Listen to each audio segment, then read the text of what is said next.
Hello नमस्कार दोस्तों, मैं हूं राजीव और आप देख रहे हैं झारखंड अपडेट। दोस्तों चलिए शुरू करते हैं आज के इस सेशन को। आज है 24 अगस्त 2023। तो शुरुआत करते हैं सेशन को।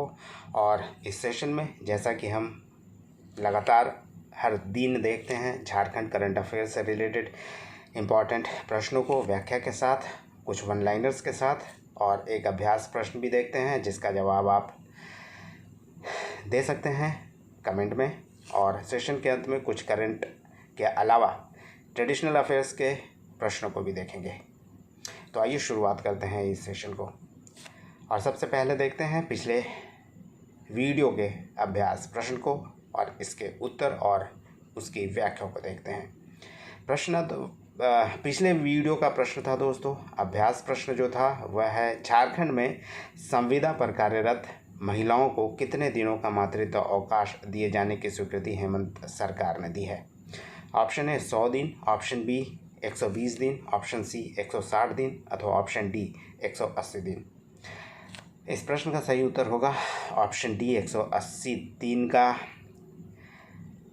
जो मातृत्व अवकाश है यानी मैटरनिटी लीव, वह जो कॉन्ट्रैक्ट पे महिलाएं हैं उन्हें अब प्रदान किया जाएगा, जिसकी स्वीकृति मुख्यमंत्री ने दे दी है।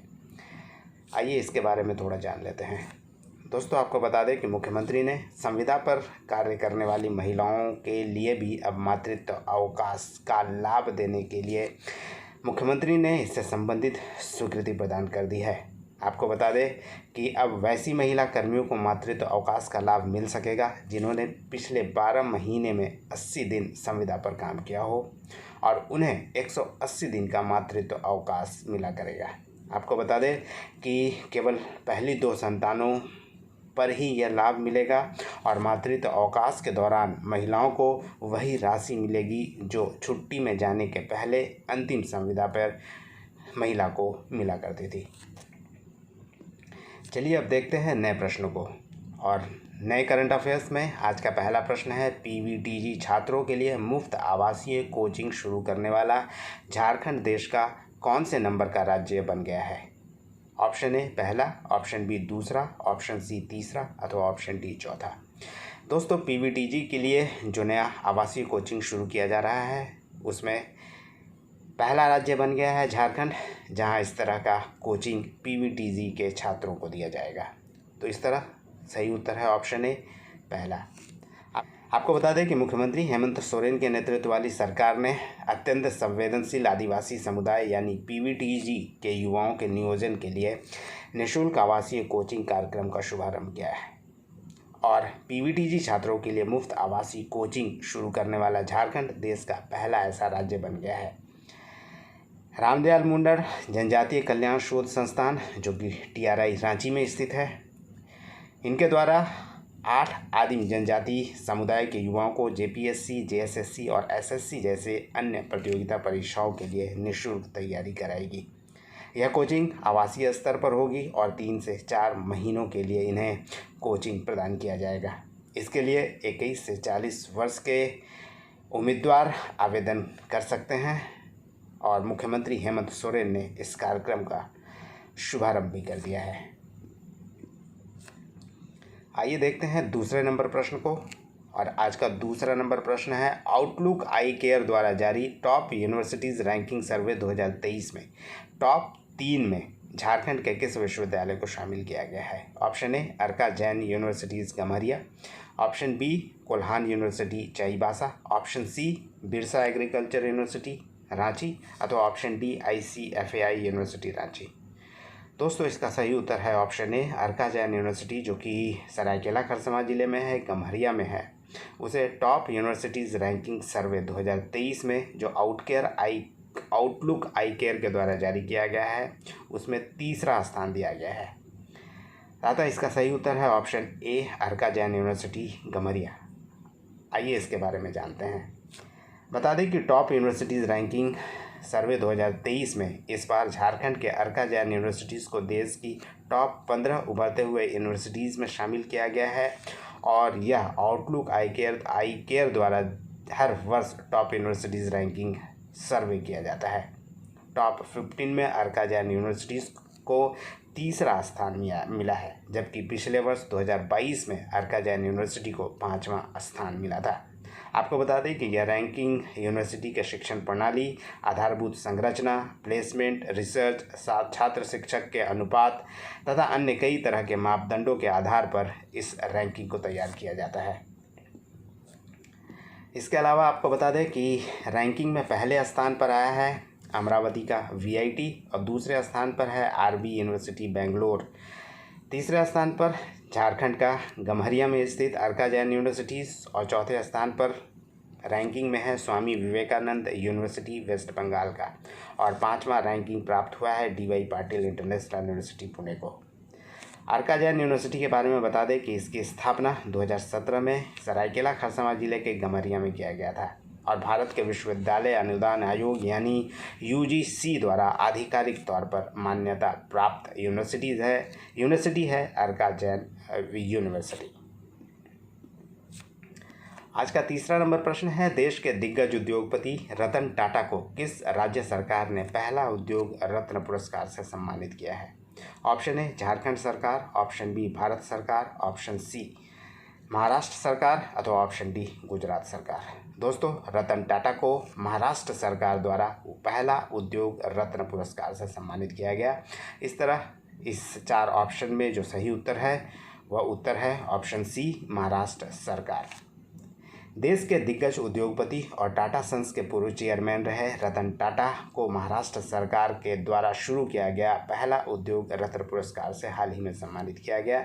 इसकी घोषणा 28 जुलाई 2023 को महाराष्ट्र सरकार द्वारा किया गया था। आपको बता दें कि कुछ दिनों पहले ही यानी अप्रैल महीना में ऑस्ट्रेलिया के सर्वोच्च नागरिक सम्मान से भी रतन टाटा को सम्मानित किया गया था, और यह पुरस्कार था सर्वोच्च नागरिक सम्मान ऑस्ट्रेलिया का ऑर्डर ऑफ ऑस्ट्रेलिया, जिससे सम्मानित किया गया था रतन टाटा को अप्रैल 2023 में। आइए अब देखते हैं अगले प्रश्न को, और यह प्रश्न नंबर 4 है। प्रधानमंत्री नरेंद्र मोदी ने झारखंड में निर्मित किस उत्पाद का तोहफा अमेरिकी राष्ट्रपति जो बाइडेन को दिया था? ऑप्शन ए देवघर का लड्डू, ऑप्शन बी तसर सिल्क का कपड़ा, ऑप्शन सी जादोपटिया पेंटिंग अथवा ऑप्शन डी पलास ब्रांड उत्पाद। इस प्रश्न का सही उत्तर है दोस्तों ऑप्शन बी तसर सिल्क का कपड़ा। गिफ्ट के तौर पर अमेरिकी राष्ट्रपति जो बाइडेन को प्रधानमंत्री नरेंद्र मोदी के द्वारा दिया गया था जब प्रधानमंत्री नरेंद्र मोदी अमेरिका यात्रा पे थे। इस तरह सही उत्तर है ऑप्शन बी तसर सिल्क का कपड़ा। आइए इसके बारे में भी जान लेते हैं। आपको बता दें कि अमेरिकी यात्रा के दौरान प्रधानमंत्री नरेंद्र मोदी की तरफ से अमेरिका की पहली महिला जिल बाइडेन और राष्ट्रपति जो बाइडेन को भारत की तरफ से खास तोहफा दिया गया। इसमें देश के अलग अलग राज्यों की पहचान शामिल थी, जिसमें झारखंड का भी एक गिफ्ट था और वह था झारखंड का रेशमी कपड़ा जो हस्त निर्मित है और गुलाबी रंग का था। आइए इसके बारे में भी जानते हैं तसर के बारे में कि तसर भारत रेशम का सबसे बड़ा उत्पादक है, और तसर रेशम की बात करें तो तसर रेशम के उत्पादन में झारखंड का स्थान देश में अव्वल है, यानी पहले स्थान पर है। झारखंड के सरायकेला खरसावां का कुचाई सिल्क अपनी गुणवत्ता के कारण पूरे विश्व में जाना जाता है और इसकी विशेष पहचान है। भारत के कुल उत्पादन में 76.4% रेशम उत्पादन केवल झारखंड द्वारा किया जाता है, और झारखंड में केंद्रीय तसर अनुसंधान एवं प्रशिक्षण संस्थान भी है, जहां तसर से संबंधित अनुसंधान और प्रशिक्षण कार्य किया जाता है। Central tasar research and training institute की बात करें तो इसकी स्थापना 1964 में रांची में की गई थी और यह झारखंड में स्थित है, और केंद्रीय रेशम बोर्ड कपड़ा मंत्रालय भारत सरकार के तहत एक प्रमुख अनुसंधान संस्थान है, और CTRTI तसर रेशम से संबंधित अनुसंधान, विकास और प्रशिक्षण के लिए यह समर्पित रहता है। प्रश्न नंबर 5 है, झारखंड में इस वित्तीय वर्ष कितना मीट्रिक टन मछली के उत्पादन का लक्ष्य रखा गया है? Option A 1.3 metric ton, option B 2.3 metric ton, option C 3.3 metric ton अथवा ऑप्शन डी 4.3 मीट्रिक टन। इस प्रश्न का सही उत्तर है ऑप्शन सी 3.3 मीट्रिक टन। इस वर्ष यानी इस वित्तीय वर्ष झारखंड में मछली के उत्पादन का लक्ष्य रखा गया है। आपको बता दें कि झारखंड में मछली पालन करने वाले किसानों की संख्या में तेज़ी से बढ़ोतरी हो रही है। राज्य गठन से की बात करें तो राज्य गठन के बाद से अब तक मछली उत्पादन में 20 गुना बढ़ोतरी हो गई है।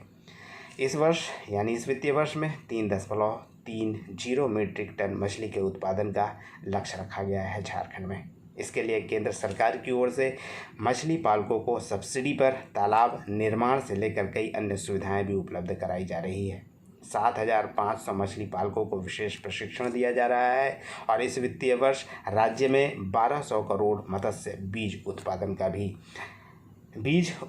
का भी लक्ष्य रखा गया है।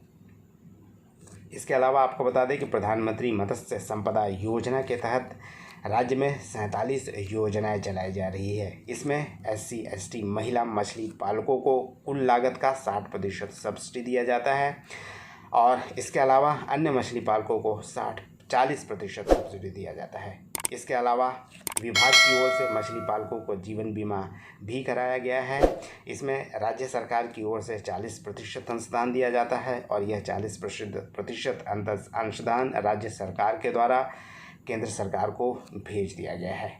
जीवन बीमा के तहत अगर किसी मछली पालक की मृत्यु हो जाती है तो उसके परिजन को 5 लाख रुपए की आर्थिक सहायता प्रदान की जाती है। आइए दोस्तों, अब देखते हैं वन लाइनर के फॉर्म में कुछ इम्पॉर्टेंट करंट अफेयर्स के प्रश्नों को। यह पहला प्रश्न है, झारखंड के किस सांस्कृतिक एवं सामाजिक कार्यकर्ता को प्रतिष्ठित गुड सैमरिटन अवार्ड से सम्मानित किया गया?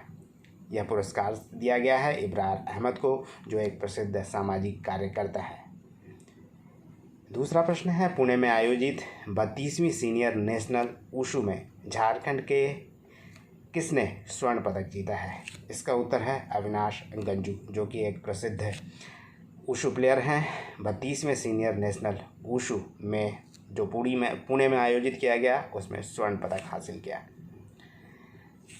तीसरा प्रश्न है, झारखंड के किस बॉलीवुड एक्टर को छत्रपति शिवाजी महाराज गौरव अवार्ड 2023 से सम्मानित किया गया है? यह है जावेद पठान, जिनकी फिल्म NRI वाइब्स के लिए इन्हें सम्मानित किया गया है। नेक्स्ट प्रश्न है, झारखंड का लंदन कहा जाने वाला मैक्लूस की गंज किस जिले में स्थित है, जिसे टूरिज्म स्पॉट बनाया जा रहा है? झारखंड में रांची में स्थित मैक्लूस की गंज, जो एंग्लो इंडियंस के लिए जाना जाता है। यहाँ पे अधिकतर एंग्लो इंडियंस है, एंग्लो इंडियंस का गांव भी कहा जाता है ये, और अधिकतर लोग यहाँ एंग्लो इंडियन रहा करते थे और यहाँ पे अब टूरिज़्म स्पॉट बनाया जा रहा है झारखंड सरकार के द्वारा। रामगढ़ के गोला में किस विश्वविद्यालय के अंतर्गत डिग्री महाविद्यालय का निर्माण किया जा रहा है? यह विश्वविद्यालय है विनोबा भावे विश्वविद्यालय, जो कि हजारीबाग में है। इसी विश्वविद्यालय के अंतर्गत गोला में, जो रामगढ़ में इस विश्वविद्यालय के अंतर्गत गोला में डिग्री महाविद्यालय की स्थापना की जाएगी। दोस्तों, अब बारी है अभ्यास प्रश्न की और आज का अभ्यास प्रश्न है, प्रभाकर मिश्रा, जिनका निधन 14 जुलाई 2023 को रांची में हो गया, किस खेल से जुड़े थे? Option A hockey, option B football, option C cricket अथवा ऑप्शन डी तीरंदाजी। दोस्तों, इसका जवाब आप कमेंट में कर सकते हैं और बता सकते हैं। नेक्स्ट वीडियो में हम इसके बारे में डिटेल में जानेंगे, इसके उत्तर को डिस्क्रिप्शन के साथ। आइए अब देखते हैं झारखंड से रिलेटेड कुछ ट्रेडिशनल अफेयर्स के प्रश्नों को। और आज का पहला प्रश्न है, झारखंड में NIT यानी नेशनल इंस्टीट्यूट ऑफ टेक्नोलॉजी कहाँ पर स्थित है? Option A Chaibasa, option B Adityapur, option C Ranchi अथवा ऑप्शन डी देवघर। इसका सही उत्तर है ऑप्शन बी आदित्यपुर में यह स्थित है NIT, और झारखंड का एकमात्र NIT है जो आदित्यपुर में है, सरायकेला खरसावां जिले में है। आइए इसके बारे में भी डिटेल में जानते हैं। आपको बता दें कि NIT, जिसका फुल फॉर्म है NIT national institute of technology, शुरू में इसे RIT के नाम से जाना जाता था, यानी रीजनल इंस्टीट्यूट ऑफ टेक्नोलॉजी, और यह तकनीकी शिक्षा हेतु एक महत्वपूर्ण संस्थान है। आपको बता दें कि इसकी स्थापना 1960 में की गई थी और 2002 में NIT का दर्जा इसे दिया गया। और झारखंड का यह एकमात्र NIT यानी नेशनल इंस्टीट्यूट ऑफ टेक्नोलॉजी है। भारत में तकनीकी शिक्षा के क्षेत्र में quality of teaching, quality of students और प्लेसमेंट की दृष्टि से IIT के बाद दूसरा स्थान आता है देश के NITs का। वर्तमान में पूरे भारत में 31 NIT हैं। आइए दोस्तों, अब वन लाइनर के फॉर्म में कुछ ट्रेडिशनल अफेयर्स के प्रश्नों को देख लेते हैं। और पहला प्रश्न है, तरुण शक्ति नामक पत्रिका के संपादक कौन थे? इसका उत्तर है आनंद कमल चक्रवर्ती। आपको बता दें कि यह तरुण शक्ति नामक जो पत्रिका है यह शुरू किया गया था आनंद कमल चक्रवर्ती के द्वारा। ये इसके संपादक थे और यह चाईबासा से प्रकाशित किया जाता था और खासकर क्रांतिकारी पत्रिका माना जाता था इसे, और उग्र राष्ट्रीयता के प्रसार के लिए इसे जाना जाता है। यानी 1905 के बाद, यानी बंगाल विभाजन के बाद जब उग्र राष्ट्रीयता का दौर आया, उस समय इसका प्रकाशन किया गया था और आनंद कमल चक्रवर्ती को इसके लिए जेल भी जाना पड़ा था। नेक्स्ट प्रश्न है, झारखंड के कितने प्रतिशत भूभाग में लाल मिट्टी पाई जाती है? इसका उत्तर है 90%। जैसे कि दोस्तों आपको पता होगा, झारखंड में कुल 6 प्रकार की मिट्टी पाई जाती है, जिसमें प्रमुखता से 90% एरिया पर लाल मिट्टी है। आपको बता दें कि लाल मिट्टी का जो विकास हुआ है वह आर्कियन क्रम के जो चट्टान हैं वहाँ पे हुआ है, और झारखंड के अधिकतर क्षेत्र में आर्कियन क्रम के चट्टानें हैं जो प्रमुख रूप से आर्कियन और ग्रेनाइट और नीस के रूप में यहाँ पे पाया जाता है।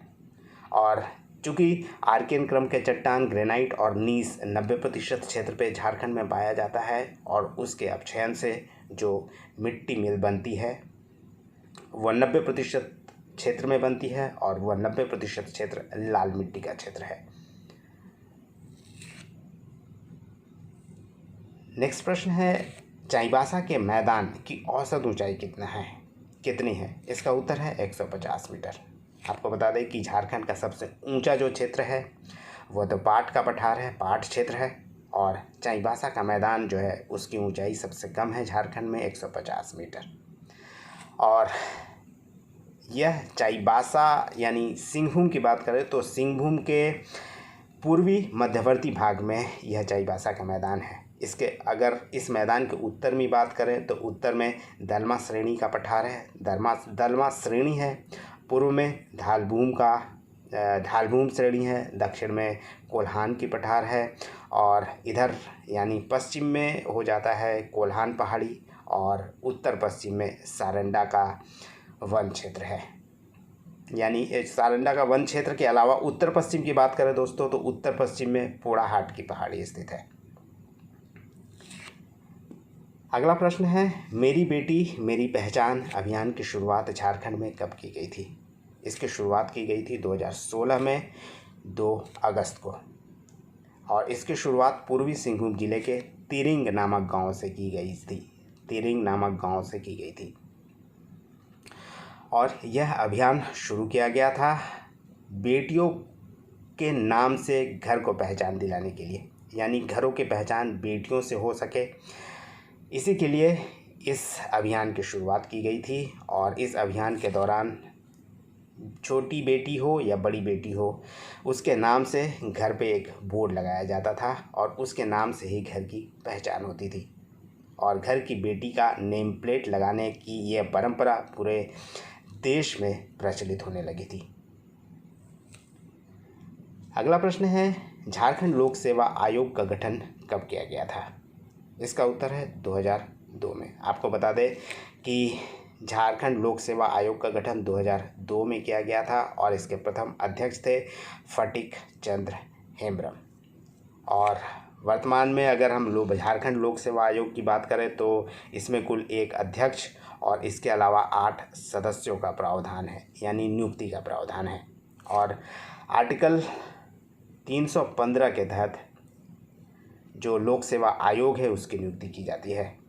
लोक सेवा आयोग की बात करें तो यह संघ लोक सेवा आयोग हो या राज्यों का लोक सेवा आयोग है, आर्टिकल 315 के तहत ही लोक सेवा आयोग का गठन भारत में किया जाता है। और झारखंड लोक सेवा आयोग का भी गठन उसी के अंतर्गत आता है, यानी 315 आर्टिकल के तहत झारखंड में लोक सेवा आयोग का गठन किया गया है। यह था दोस्तों आज का सेशन। उम्मीद करता हूँ पसंद आया होगा। धन्यवाद। फिर मिलते हैं नेक्स्ट सेशन में, तब तक जुड़े रहिए झारखंड अपडेट के साथ। धन्यवाद।